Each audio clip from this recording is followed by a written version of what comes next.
రేపు ప్రధాని మోదీ విజయనున్న అమరావతి కార్యక్రమానికి ఏర్పాట్లు పూర్తయ్యాయి. అమరావతి పనుల పునః ప్రారంభోత్సవానికి ప్రభుత్వం అన్ని జిల్లాల నుంచి ప్రజలను సమీకరిస్తోంది. అమరావతి అందరిది అన్న భావన కలిగించేందుకు రాష్ట్రంలోని 26 జిల్లాల వాసులను భాగస్వాములను చేస్తోంది. ఇందులో భాగంగా రాజధానికి తరలివచ్చే వారి కోసం రవాణా వసతి కల్పిస్తోంది. దీనికి ఆర్టీసీతో పాటు ప్రైవేటు విద్యాసంస్థల నుంచి బస్సులను అధికారులు సమీకరిస్తున్నారు. సుమారు 5 లక్షల మంది సభకు వస్తారని అంచనాతో అందుకు తగ్గట్లుగా ఏర్పాట్లు చేస్తున్నారు.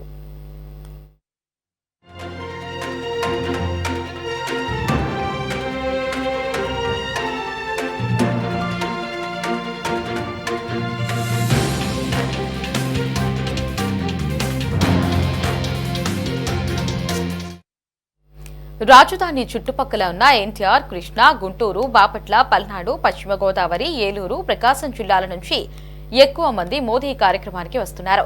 ఈ 8 జిల్లాలకు మొత్తం 6,600 బస్సుల్ని కేటాయించారు. మిగిలిన జిల్లాల్లోని 120 నియోజకవర్గాలకు 1,400 బస్సులు ఏర్పాటు చేస్తున్నారు. ఆయా గ్రామాలకు మే 1వ తేదీ రాత్రికి బస్సులు చేరుకుంటాయి. ఒక్కో బస్సుకు ఒక ప్రభుత్వ ఉద్యోగి ఇన్ఛార్జిగా ఉంటారు. ప్రజల్ని తీసుకువెళ్లి వారికి అన్నపానీయాలు అందించి తిరిగి ఇంటికి చేర్చే వరకు ఆ ఉద్యోగి బాధ్యత తీసుకుంటారు. మండలానికి ఒక అధికారి ఇన్ఛార్జిగా ఉండి వీటిని పర్యవేక్షిస్తారు.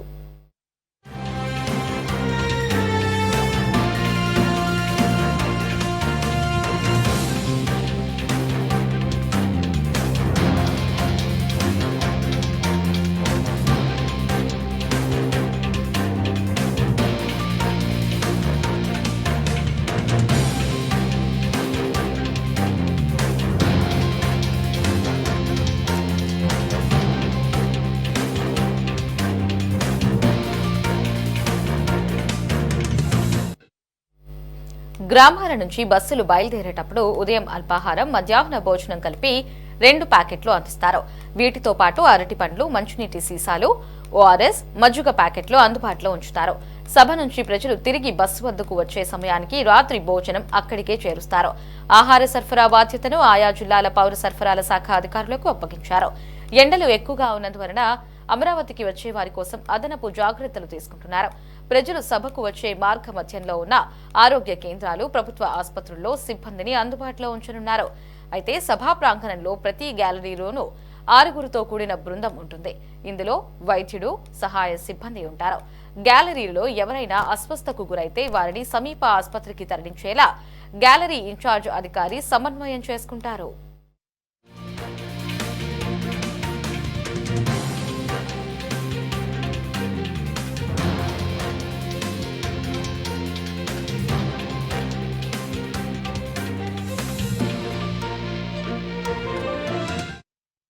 అలాగే ప్రధాని సభ సందర్భంగా రాజధాని రైతులు, రైతు కూలీలు వాహనాలతో భారీ ర్యాలీ నిర్వహిస్తున్నారు. 2వ తేదీన తాడికొండ నుంచి సభ జరిగే వెలకపూడి వరకు దాదాపు 3,000 వాహనాలతో ప్రదర్శన సాగనుంది. ఇక అమరావతి పనుల పునః ప్రారంభానికి వస్తున్న ప్రధానమంత్రి నరేంద్ర మోదీకి రాష్ట్రంలో 1.07 లక్షల కోట్ల పనులకు శంకుస్థాపనలు, ప్రారంభోత్సవాలు చేస్తారు. వీటిలో అమరావతిలో చేపట్టే 49,040 కోట్ల విలువైన పనులు, డిఆర్డీఓ, జాతీయ రహదారులు, రైల్వే, ఇతరితర కలిపి మరో 57,962 కోట్ల పనులు ఉన్నాయి.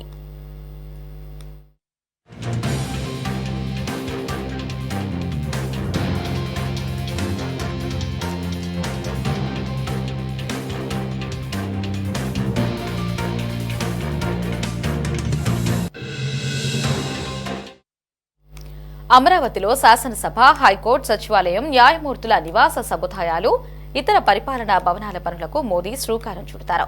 అయితే 5,200 కుటుంబాలకు నివాస భవనాలు సహా పలు మౌలిక సదుపాయాల ప్రాజెక్టులకు ప్రధాని శంకుస్థాపన చేస్తారు.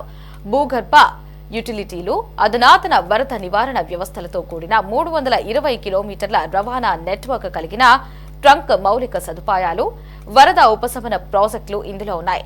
ప్రధాని మోదీ అమరావతి పర్యటన ఏర్పాట్లపై పూర్తి వివరాలను మా ప్రతినిధి రామకృష్ణ అందిస్తారు. అమరావతి పునర్నిర్మాణ ప్రారంభోత్సవ కార్యక్రమానికి మే 2వ తారీఖున ప్రధాని నరేంద్ర మోడీ అమరావతికి రాబోతా ఉన్నారు. ఈ నేపథ్యంలో భారీగా ఏర్పాట్లన్నీ కూడా పూర్తయ్యాయి. సచివాలయం వెనుక వైపున ఉన్నటువంటి దాదాపుగా 250 ఎకరాల ప్రాంగణంలో ఈ ప్రధాని భారీ బహిరంగ సభ జరగబోతా ఉంది. దీనికి సంబంధించి ఏర్పాట్లన్నింటినీ కూడా ఇప్పటికే పూర్తి చేశారు. ప్రస్తుతం మనం విజువల్స్లో చూడొచ్చు. సభా వేదిక ప్రాంగణం అంతా కూడా లైటింగ్ తోటి మిరుమిట్లు గొలిపేలా దేదీప్యమానంగా వెలిగిపోతూ ఉంది. వేదిక ప్రాంగణం ఇది ప్రధాన వేదికకు సంబంధించినటువంటి దృశ్యాలు మనం చూస్తున్న దృశ్యాలన్నీ కూడా ఇక్కడ చూసుకున్నట్లయితే ఎవరైతే ఈ సభకు హాజరు కాబోతా ఉన్నారో వాళ్ళందరి కోసం కూడా ప్రత్యేక గ్యాలరీలన్నీ కూడా సిద్ధం చేశారు. ఒకవైపు వివిఐపీల కోసం సీటింగ్ను సిద్ధం చేశారు. మరోవైపు రాజధాని కోసం భూములు ఇచ్చినటువంటి రైతుల కోసం కూడా ప్రత్యేకంగా గ్యాలరీలను సిద్ధం చేసినటువంటి దృశ్యాలను మనం చూడొచ్చు. అటు రైతులతో పాటు ఇతర ప్రముఖులంతా కూడా వాళ్ళంతా కూడా ఈ ప్రధాన వేదిక ముందు భాగంలో ఉన్నటువంటి గ్యాలరీల్లో ఆసీనులందుకు అన్ని రకాల ఏర్పాట్లు కూడా పూర్తి చేయడం జరిగింది. అలాగే అటువైపు సాంస్కృతిక కార్యక్రమాల కోసం మరొక వేదికను కూడా సిద్ధం చేశారు. అది రెండవ వేదిక. మరోవైపు ఇటువైపు కూడా మూడో ప్రాంగణాన్ని కూడా సిద్ధం చేశారు. మొత్తం 3 భారీ రెయిన్ ప్రూఫ్ టెంట్లలో ఈ సభకు సంబంధించినటువంటి ఏర్పాట్లన్నీ కూడా చేయటం జరిగింది. అలాగే ఈ వివిధ ప్రాంతాల నుంచి అటు నెల్లూరు వైపు నుంచి కావచ్చు, చిత్తూరు వైపు నుంచి కావచ్చు, అలాగే ఇటు విశాఖపట్నం వైపు నుంచి వచ్చే వాళ్ళందరికీ కోసం ఎక్కడా కూడా పార్కింగ్ పరంగా ఎలాంటి ఇబ్బందులు లేకుండా 6 చోట్ల పార్కింగ్ ఏర్పాట్లు, ప్రత్యేక పార్కింగ్ ఏర్పాట్లు కూడా చేయటం జరిగింది. సుమారుగా ఒక 6000 బస్సులు నిలుపుకునే విధంగా ఈ పార్కింగ్ సౌకర్యాలు, అలాగే 3000 కార్లు నిలిపే విధంగా కూడా ఈ పార్కింగ్ ఏర్పాట్లన్నీ కూడా చేయటం జరిగింది. ఈ వివిధ ప్రాంతాల నుంచి వచ్చే వాళ్ళ కోసం ప్రత్యేకంగా వివిధ మార్గాలను కూడా పోలీస్ యంత్రాంగం ట్రాఫిక్ ఎలాంటి ఇబ్బందులు కలగకుండా కొన్ని మార్గాలను కూడా వాళ్ళు సూచించడం జరిగింది. ఆ మార్గాల్లోనే అమరావతి బహిరంగ సభ ప్రాంతానికి చేరుకోవాల్సి ఉంటుంది. భారీ కమర్షియల్ వాహనాలు ఏవైతే ఉన్నాయో వాటిని అటు ప్రకాశం జిల్లా ఒంగోలు వద్దే నిలుపుదల చేస్తారు. మిగిలి ఉన్నటువంటి వాహనాలను అటు హనుమాన్ జంక్షన్ వద్ద నిలిపివేయాలని కూడా ఇప్పటికే పోలీసు ఉన్నతాధికారులు ఆదేశాలు జారీ చేశారు. ప్రస్తుతం సభావేదిక ప్రాంగణం అంతా కూడా సర్వాంగ సుందరంగా ముస్తాబైందనే చెప్పాలి. వేదిక ఎవరైతే ప్రధాని నరేంద్ర మోడీతో పాటు మొత్తం 20 మంది ఈ వేదిక మీద ఆసీనులు కాబోతా ఉన్నారు. వారికి వెనుక వైపు ఒక భారీ ఎల్ఈడి స్క్రీన్ కూడా ఏర్పాటు చేయటం జరిగింది. ఆ స్క్రీన్ ద్వారా అమరావతికి సంబంధించినటువంటి ఏవైతే ఇప్పటి వరకు కట్టినటువంటి భవనాలు కావచ్చు, చేపట్టినటువంటి పనులు కావచ్చు, వీటన్నిటినీ కూడా ఒక ప్రోమో రూపంలో ప్రదర్శించేందుకు ఒక భారీ ఎల్ఈడి స్క్రీన్ కూడా ఏర్పాటు చేయటం జరిగింది. ఇక మిగిలిన విషయానికి వస్తే గత 2014 నుంచి 19 వరకు కూడా ఆ రోజు కూటమి ప్రభుత్వం అధికారంలో ఉన్న సమయంలో అమరావతి రాజధాని పనులు శరవేగంగా కొనసాగుతున్నటువంటి నేపథ్యంలో 2019లో అకస్మాత్తుగా ఆ రోజు జగన్మోహన్ రెడ్డి ప్రభుత్వం అప్పటి ఎన్నికల్లో అధికారంలోకి రావడంతో అధికారంలోకి వచ్చిన తర్వాత 3 రాజధానుల పేరుతో ఒక్కసారిగా పరిస్థితులన్నీ కూడా మారిపోయాయి. అమరావతి నిర్మాణ పనులన్నీ కూడా ఎక్కడికక్కడ నిలిచిపోయినటువంటి పరిస్థితి అయితే ఉంది. దీంతో కొంత ఇబ్బందికరమైన పరిస్థితి ఏర్పడింది. రాజధాని ప్రాంతంలో ఉన్నటువంటి రైతాంగం మొత్తం కూడా పెద్ద ఎత్తున నిరసన కార్యక్రమాలు చేపట్టి అమరావతిని రాజధానిగా కొనసాగించాలని పెద్ద ఎత్తున వాళ్ళంతా కూడా ఉద్యమాలు చేపట్టారు. పోలీసుల లాఠీ దెబ్బలు వాళ్ళు తిన్నటువంటి పరిస్థితి అయితే ఉంది. అయినప్పటికీ కూడా ఆ రోజు ఉన్నటువంటి జగన్మోహన్ రెడ్డి ప్రభుత్వం కనీసం రైతులు చేపట్టినటువంటి ఉద్యమాన్ని నీరుగార్చే ప్రయత్నం చేసింది. కానీ తాము 3 రాజధానులకు మాత్రమే కట్టుబడి ఉంటామని ఒక స్పష్టమైనటువంటి వైఖరిని అనుసరించడంతో ఆ రోజు ఈ ప్రాంతంలో ఉన్నటువంటి అభివృద్ధి కార్యక్రమాలన్నీ కూడా ఎక్కడికక్కడ నిలిచిపోయాయి. ఇవే కాదు, రాష్ట్రంలో ఉన్నటువంటి ప్రధాన ప్రాజెక్ట్ అయినటువంటి పోలవరం లాంటి ప్రాజెక్టు కూడా కనీసం ఒక్క అడుగు కూడా ముందుకు పడినటువంటి పరిస్థితి అయితే గత 5 ఏళ్ల కాలంలో నెలకొన్నటువంటి పరిస్థితి అయితే ఉంది. ప్రస్తుతం కూటమి ప్రభుత్వం అధికారం చేపట్టిన తర్వాత తిరిగి అమరావతి రాజధానిగా ఉంటుందనేటువంటి ఒక స్పష్టమైనటువంటి వైఖరిని ముఖ్యమంత్రి చంద్రబాబు వ్యక్తం చేసినటువంటి పరిస్థితుల్లో తిరిగి ఈ అమరావతి రాజధాని నిర్మాణాన్ని పట్టాలెక్కించే అన్ని రకాల ప్రయత్నాలు ముఖ్యమంత్రి చేశారు. కేంద్రంలో కూటమి ప్రభుత్వం అధికారంలో ఉండటంతో, అలాగే తెలుగుదేశం పార్టీకి సంబంధించినటువంటి కీలకమైనటువంటి వ్యక్తులు కేంద్రంలో మంత్రివర్గంలో ఉండటంతో వాళ్ళందరూ కూడా అటు మోడీ ప్రభుత్వంలో చాలా చురుకుగా వ్యవహరించి రాష్ట్రానికి రావాల్సినటువంటి నిధులతో పాటు అమరావతి నిర్మాణం కోసం వాళ్ళు అన్ని రకాల ప్రయత్నాలు చేయడంతో ఇవాళ ప్రపంచ బ్యాంకు నుంచి రుణ మంజూరు చేయించడంలో కూడా కేంద్రం ఒక బాధ్యత తీసుకుంది. తామే ఆ రుణానికి షూరిటీ కూడా కేంద్ర ప్రభుత్వమే ఇచ్చి ఇవాళ రాజధాని ప్రాంతంలో ఈ నిర్మాణాలు శరవేగంగా జరగటానికి ఒక తోడ్పాటును కూడా కేంద్ర ప్రభుత్వం అందించిందనే చెప్పాలి. అలాగే ప్రస్తుతం పన్నులు దాదాపుగా 47,000 కోట్ల రూపాయల పన్నులకు ప్రస్తుతం టెండర్లు కూడా పిలిచారు. ఆ పన్నులన్నీ కూడా రేపు ప్రధాని నరేంద్ర మోడీ ఈ పునర్నిర్మాణ కార్యక్రమానికి ప్రారంభించిన అనంతరం ఆ పనులన్నీ కూడా శరవేగంగా జరగబోతా ఉన్నాయి. ఇక ఇప్పటికే ఎస్పీజీ భద్రతా బలగాలు ప్రధాన వేదిక మొత్తాన్ని కూడా తమ ఆధీనంలోకి తీసుకున్నాయి.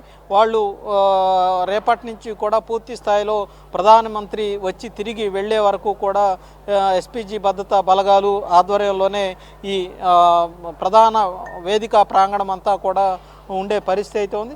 ఏదేమైనప్పటికీ కూడా ప్రస్తుతం అయితే రాష్ట్రంలో ఉన్నటువంటి ప్రజానీకం అంతా కూడా అమరావతి రాజధాని నిర్మాణం తిరిగి ప్రారంభం కాబోతున్నటువంటి నేపథ్యంలో అందరూ కూడా హర్షం వ్యక్తం చేస్తున్నటువంటి పరిస్థితి అయితే ఉంది. అమరావతిని కేంద్రంగా చేసుకొని ఒక ఆంధ్రుల రాజధాని ఏర్పాటు చేయాలన్నటువంటి ఏకైక తలంపుతోటి ఆ రోజు 2014లో అధికారంలోకి వచ్చినటువంటి ముఖ్యమంత్రిగా ఉన్నటువంటి చంద్రబాబు ఇక్కడ రాజధాని నిర్మాణాన్ని తలపెట్టారని చెప్పాలి. అటు ఉత్తరాంధ్ర ప్రాంతానికి ఇటు రాయలసీమ ప్రాంతానికి కూడా మధ్యస్థంగా ఈ అమరావతి ప్రాంతం ఉంటుంది. అందరికీ కూడా అందుబాటులో ఉండే ప్రాంతం కావటంతో ఇక్కడ రాజధాని నిర్మించాలని ఒక ఆలోచన చేయటం, ఆ ఆలోచనను కార్యరూపం దాల్చే విధంగా ఈ రాజధాని నిర్మాణం కోసం భూములు సేకరించాలన్నటువంటి ఆలోచన వచ్చిన తర్వాత ఇక్కడ ఉన్నటువంటి రైతాంగం అంతా కూడా ఎక్కడా కూడా ఎలాంటి అభ్యంతరం పెట్టకుండా ఆనాటి ముఖ్యమంత్రిగా ఉన్నటువంటి చంద్రబాబు ఇచ్చినటువంటి పిలుపును స్వాగతిస్తూ వాళ్ళంతా కూడా స్వచ్ఛందంగా ముందుకొచ్చి దాదాపుగా 33,000 ఎకరాల భూమిని ఆ రోజు రాజధాని నిర్మాణం కోసం వాళ్ళు ఇవ్వటం జరిగింది. మొత్తం 29,000 మంది రైతులు 27 గ్రామాల సంబంధించినటువంటి 33,000 ఎకరాల భూమిని స్వచ్ఛందంగా వాళ్ళంతా ఇవ్వటం జరిగింది. ప్రస్తుతం ఈ రాజధాని నిర్మాణానికి సంబంధించినటువంటి పునర్నిర్మాణ ప్రారంభ కార్యక్రమానికి ఇవాళ రైతుల్ని కూడా ముఖ్యమంత్రి చంద్రబాబు స్వయంగా ఆయనే ఒక సమావేశాన్ని ఏర్పాటు చేసి మీరు మీ కుటుంబ సభ్యులతో కలిసి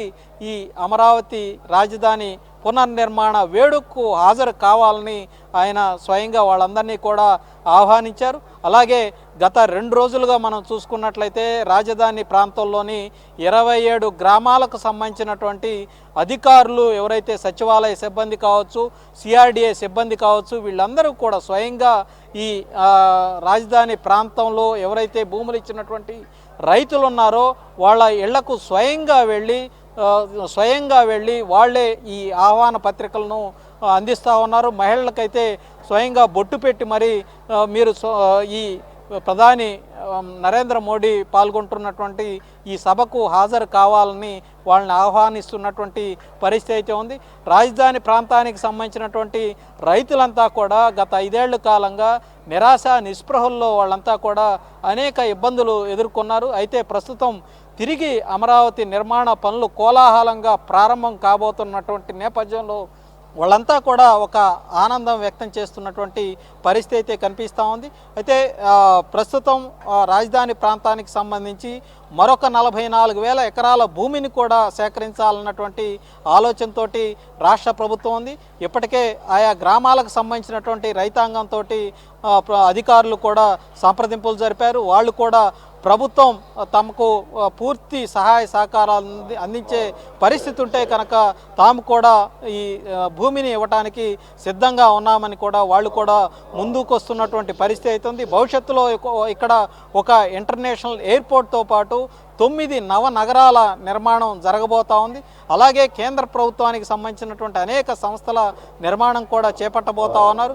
ఒకవైపు విశాఖపట్నంలో మెట్రో రైలుతో పాటు విశాఖ ఉక్కుకు నిధులు సాధించుకోవటం, అలాగే అక్కడ పోలవరం ప్రాజెక్టుకు నిధులు సాధించుకోవటం, ఇక్కడ ఉన్నటువంటి అమరావతి రాజధానికి నిధులు సాధించుకోవటం, ఇవన్నీ కూడా కూటమి ప్రభుత్వం తిరిగి అధికారంలోకి వచ్చిన తర్వాత కేంద్రంలో నరేంద్ర మోడీ నాయకత్వంలో ఉన్నటువంటి అక్కడ కూటమి ప్రభుత్వం ఇద్దరి మధ్య ఉన్నటువంటి సన్నిహిత సంబంధాల ద్వారా ఇవాళ రాష్ట్ర ప్రభుత్వం ఒక రకంగా చెప్పాలంటే ముఖ్యమంత్రి చంద్రబాబు నేతృత్వంలో ప్రగతి వైపు, అభివృద్ధి వైపు పయనిస్తుందన్నటువంటి అభిప్రాయం ఈ రాష్ట్ర ప్రజానీకంలో ఉందనే చెప్పాలి.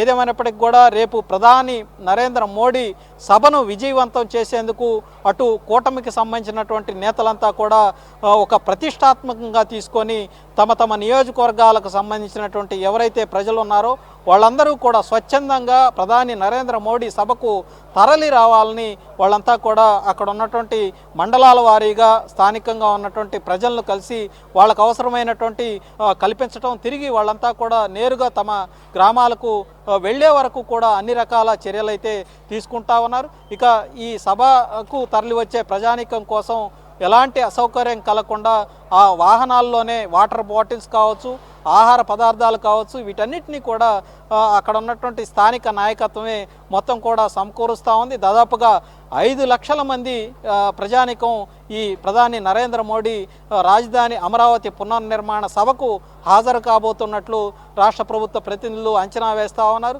1 లక్ష మందితోటి ప్రధాని నరేంద్ర మోడీ హెలిప్యాడ్లో దిగిన తర్వాత నుంచి కూడా ఇక్కడ సభా వేదికకు చేరుకునేంత వరకు కూడా 1 లక్ష మందితోటి ఒక రోడ్ షో దాన్ని కూడా ఏర్పాటు చేయడం జరిగింది. సభా వేదిక ప్రాంగణానికి వచ్చిన తర్వాత నరేంద్ర మోడీ ఒక పైలాన్ను కూడా ఆయన ఆవిష్కరించబోతా ఉన్నారు. రాజధాని నిర్మాణ పనులకు సంబంధించి ఏ సింబల్తో కూడినటువంటి ఒక పైలాన్ను ఇప్పటికే సిద్ధం చేశారు. ఆ పైలాన్ను కూడా ప్రధాని నరేంద్ర మోడీ ఆవిష్కరిస్తారు. ఆవిష్కరించిన అనంతరం ఆయన ఈ భారీ బహిరంగ సభలో పాల్గొని రాష్ట్ర ప్రజలను ఉద్దేశించి ప్రసంగించబోతా ఉన్నారు. ప్రధాని నరేంద్ర మోడీ ఏం చెప్పబోతా ఉన్నారు ఈ అమరావతి పునర్నిర్మాణ సభలో అని అందరూ కూడా చాలా ఆసక్తిగా ఎదురు చూస్తున్నటువంటి పరిస్థితి అయితే ఉంది. ఒకవైపు పాకిస్తాన్తో యుద్ధ వాతావరణం నెలకొన్నటువంటి నేపథ్యంలో రేపు నరేంద్ర మోడీ మే 2వ తారీఖున అమరావతిలో పాల్గొనబోతున్నటువంటి సభలో ఆయన ఎలాంటి ప్రకటన చేయబోతా ఉన్నారని కూడా అందరూ కూడా ఆసక్తిగా ఎదురు చూస్తూ ఉన్నారు. అలాగే రాష్ట్రానికి సంబంధించి ఆయన ఎలాంటి ప్రకటన చేయబోతా ఉన్నారు. గతంలో చూసుకున్నట్లయితే 2014-19లో ఆయన మట్టి నీరు తీసుకొచ్చి ఇచ్చారని అనేక మంది విమర్శలు చేసినటువంటి పరిస్థితి అయితే ఉంది. కానీ ఇవాళ ఆ పరిస్థితి అయితే లేదు. ఇప్పటికే రాష్ట్రానికి సంబంధించి అమరావతి నిర్మాణం కోసం కావచ్చు, పోలవరం ప్రాజెక్టు కోసం కావచ్చు, మెట్రో లైన్ల కోసం కావచ్చు, రాష్ట్రంలో ఉన్నటువంటి పారిశ్రామిక అభివృద్ధి కోసం కావచ్చు, కేంద్ర ప్రభుత్వం అన్ని విధాలుగా రాష్ట్రానికి చేయూతనందించింది. కాబట్టి ఈసారి ప్రధాని నరేంద్ర మోడీ అమరావతి పునర్నిర్మాణ కార్యక్రమంలో పాల్గొనే నేపథ్యంలో ఇక్కడ ఉన్నటువంటి ప్రజలందరూ కూడా వాళ్ళంతా కూడా ఒక మంచి హృదయంతో స్వాగతిస్తున్నటువంటి పరిస్థితి అయితే ఉంది. ప్రధాని నరేంద్ర మోడీ రేపు ఏం చెప్పబోతా ఉన్నారని కూడా అందరూ కూడా ఆసక్తిగా గమనిస్తున్నటువంటి నేపథ్యంలో ఇక్కడ ఏర్పాట్లన్నీ కూడా పూర్తయ్యాయి. దాదాపుగా ఇది ఇక్కడ ఉన్నటువంటి పరిస్థితి. ఓ టు స్టూడియో.